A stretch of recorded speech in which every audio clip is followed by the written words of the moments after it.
Welcome to the Parsha Perspective. Each week, we will delve deep in a weekly Torah portion to find a practical and insightful way to enhance your daily life.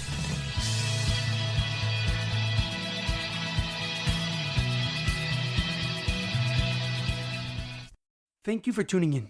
My name is Rabbi Shalom Yamini, and each week we will look into the weekly Torah portion to find practical and insightful ways to enhance your daily life.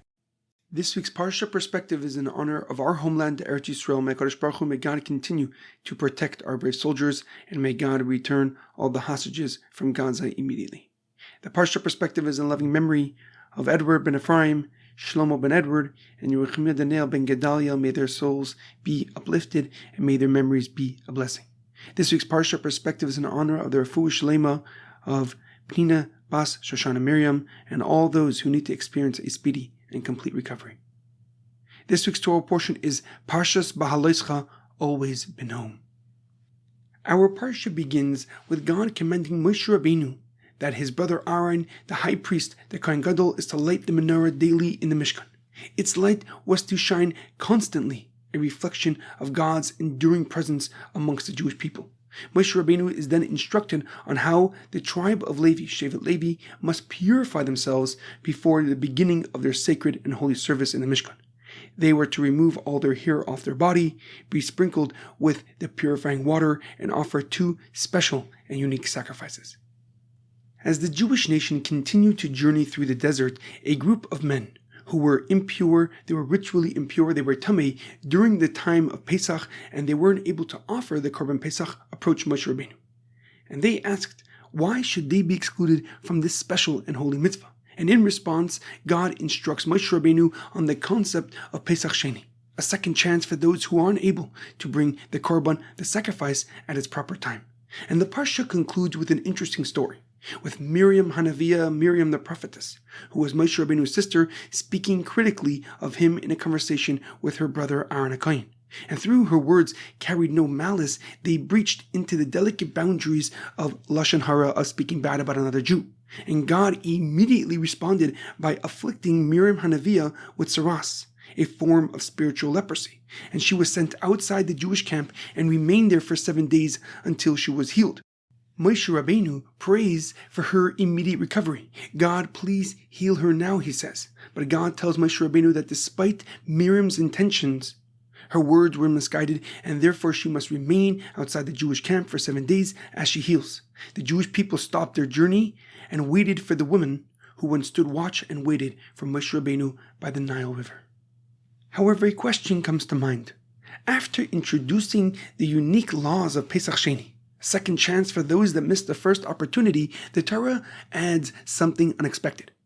The next pasuk turns its attention to the convert, to the ger, and it tells us that if a convert wishes to bring the Korban Pesach, they must follow the same rules and procedures as a native-born Jew. But why bringing this up now?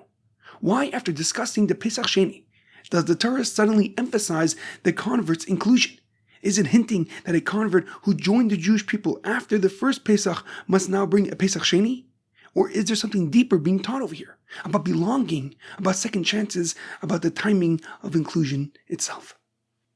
Rashi, Rav Shlomo Yitzchaki, the leading Torah commentary, gives a simple explanation. And he writes that one might assume that a convert should immediately commemorate the Exodus, our Yetzias Mitzrayim, upon joining the Jewish people. After all, Pesach marks the birth of the Jewish people, and a convert and a ger may feel eager to take part in this defining moment right away.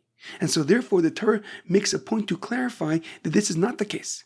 The pasuk teaches us that there's one law. Chukas achas yelachem. There's one law for both the convert and the native-born Jew. A convert cannot observe Pesach privately or out of sync, but rather joins the Jewish people and celebrates at the same time in the same way as they are the same people.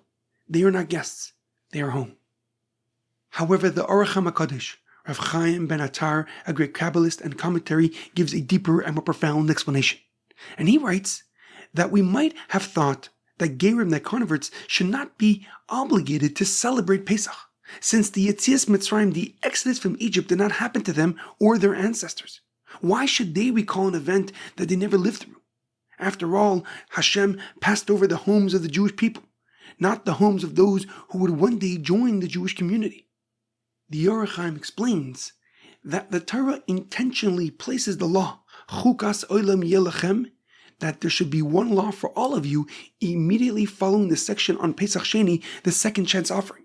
This isn't a coincidence. It teaches us that just as someone who missed the first opportunity can still bring the Korban Pesach, so too a convert, a ger, who joins the Jewish people later is no less a part of that story.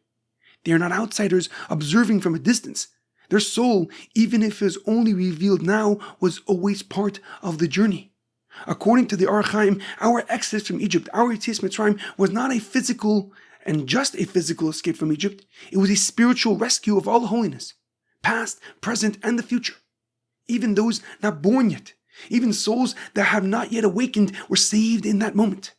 Had we been lost in Egypt, had we stayed in Egypt, the spiritual root of everything, including the convert, their ability to see God and their ability to join the Jewish people, and all of ours would have been lost too. And that means that their connection is not symbolic, it's not honorary, it's real, it's rooted, it's theirs, it's ours. Every spark of holiness that would one day return to its source was already bound to that redemption, and their future courage was sustained by our Yetzias Mitzrayim, our exodus from Egypt. In our daily life, it is imperative to realize that when someone chooses to return, when someone chooses to grow, to take upon more, and to seek higher, they are not beginning a journey. They are uncovering their true potential. Their commitment is not a new chapter. It is the moment that truth within themselves is revealed. We cannot treat them as outsiders or newcomers. They are not joining the story late. They've always been a part of it. And now they've stepped forward. And they do not only deserve acceptance, but respect. And sometimes we question our own growth. We think we have come too late, that we have missed the chance to truly belong. But if we draw to something higher than ourselves, we realize it's not because we discovered something new, it's because it's something deep within us all along and has finally been awakened. We've always been connected. We were always meant to be here. We just needed the courage to return. There's a profound quote that I saw that should take this home. To become more doesn't mean you left something behind. It means you found your way back home. Have a great weekend and good Shabbos.